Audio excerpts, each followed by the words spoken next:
Modern life is weird, like alarmingly weird. If you dropped a caveman into your 9 to 5 schedule, he'd probably just lie down and die.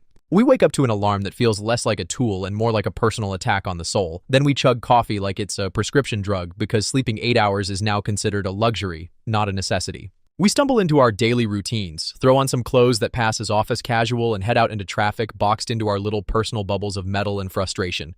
We sit for hours under fluorescent lights that feel like they were invented just to make you question your life choices, surrounded by productivity tools designed to make us work harder and faster, but somehow leave us feeling more behind than ever. Lunch is either a sad sandwich eaten over a keyboard or a meal delivery that costs more than a tank of gas because nobody has time to cook anymore. Afternoon hits and your brain turns into mashed potatoes. You fantasize about quitting, running away, starting a farm, maybe learning how to whittle sticks. But instead you respond to emails that don't need responses and schedule calls that could have been Slack messages just to keep the illusion of purpose alive. Modern life has convinced us that success is measured by output, that burnout is noble, and that feeling sad is a personal failure instead of a perfectly sane reaction to a deeply insane system. Our friendships are reduced to fire emojis and "we should catch up soon" texts that never materialize. Families barely eat together. Conversations are now a luxury, not a norm.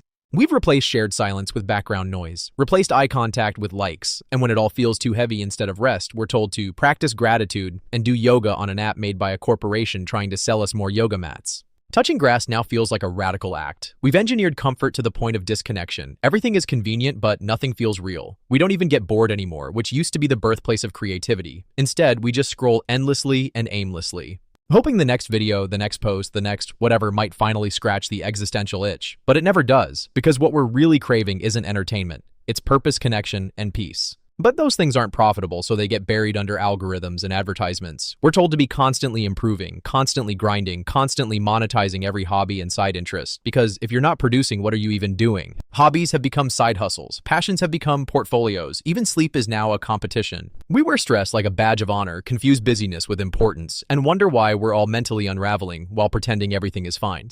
We're living in a time where asking for help is brave, taking a break is rebellion. The very systems we built to make life easier have made it feel unbearable.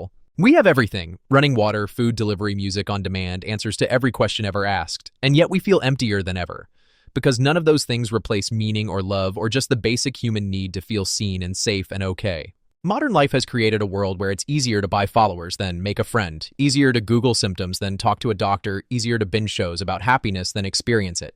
We're chasing something we can't name, distracting ourselves from the fact that deep down a lot of us feel lost. Not because we're broken, but because the environment we're in is fundamentally incompatible with what it means to be human. We weren't designed for endless stimulation, infinite options, and zero community. We weren't meant to live like this, lonely together, constantly plugged in, emotionally dehydrated.